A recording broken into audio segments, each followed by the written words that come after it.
Assalamualaikum warahmatullahi wabarakatuh. Nama saya Selin Nur Latifah dengan NIM 1814200338 dari Perbankan Syariah A semester 4. Video ini dibuat untuk memenuhi tugas UAS mata kuliah Manajemen Pengawasan Bank dan Lembaga Keuangan Syariah.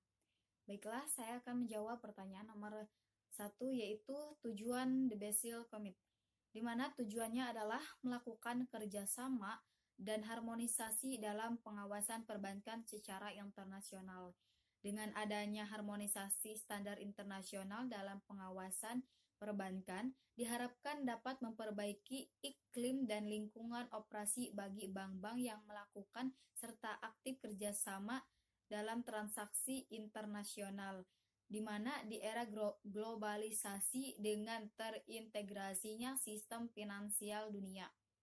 Dengan demikian, sasaran utama dari The Basel Commit adalah standarisasi pengaturan dan pengawasan bank yang memiliki akses usaha yang bertaraf internasional dan melakukan transaksi usaha yurisdiksi otoritas pengawasan bank, di mana hal tersebut dapat menimbulkan suatu dispute hukum mengenai peraturan mana yang harus diterapkan dalam operasi bank-bank tersebut.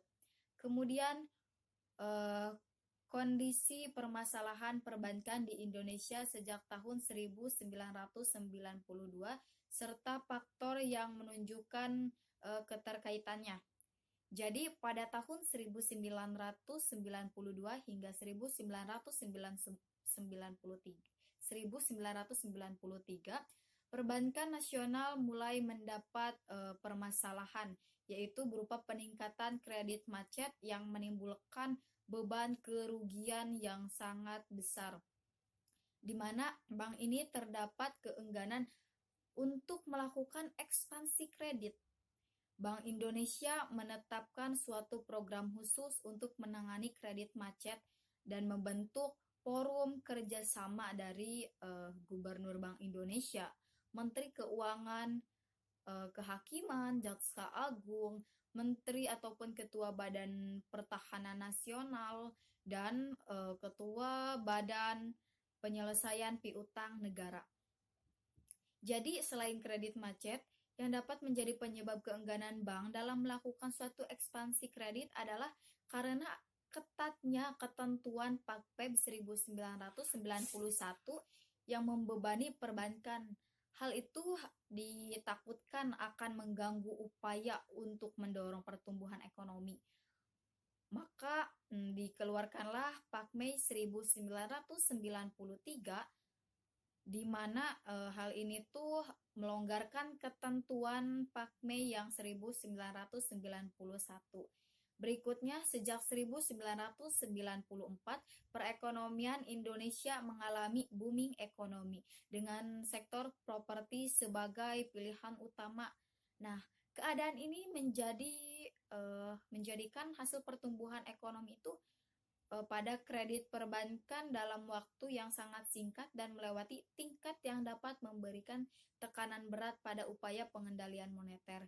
Kredit perbankan dalam jumlah besar mengalir deras ke berbagai sektor usaha, terutama properti. Meski Bank Indonesia telah berusaha membatasinya, tapi keadaan ekonomi mulai memanas dan inflasi semakin meningkat. Kemudian nomor 3. Pelaksanaan pengawasan secara efektif bagi bank dan lembaga keuangan syariah yang seharusnya. Jadi yang pertama itu harus adanya prinsip prekondisi bagi pengawasan bank yang efektif. Untuk mewujudkan suatu bank yang efektif, jadi harus ada yang namanya prekondisi. Kemudian prinsip perizinan dan struktur. Jadi jelas ya, yang namanya perizinan dan struktur itu harus benar-benar ada dalam pelaksanaan pengawasan agar pengawasan tersebut menjadi efektif. Yang ketiga adalah ketentuan kehati-hatian dan persyaratan. Tentu saja hal ini tuh sangat penting karena apa? Kehati-hatian ini akan mendukung sebagai persyaratan pelaksanaan pengawasan bank secara efektif. Keempat itu metode pengawasan perbankan yang sedang berjalan. Jadi melakukan metode-metode yang sedang berjalan untuk melakukan pengawasan bank, di mana metode ini harus dianggap ampuh ataupun efektif dalam melakukan pengawasan. Yang selanjutnya adalah prinsip persyaratan informasi. Tentu saja yang namanya informasi itu diperlukan dari berbagai hal dan informasi juga sangat penting dalam melakukan pengawasan, dalam melakukan pelaksanaan pengawasan. Dan yang terakhir adalah prinsip kewenangan pengawasan. Jadi pengawasan itu dilakukan oleh orang-orang yang berwenang. Jadi tidak ada orang-orang yang sembarangan, dari pihak-pihak sembarangan itu tidak boleh melakukan pengawasan kecuali ada pihak-pihak yang berwenang ataupun yang berkaitan. Demikian jawaban UAS dari mata kuliah Manajemen Pengawasan Bank Lembaga Keuangan Syariah. Terima kasih. Assalamualaikum warahmatullahi wabarakatuh.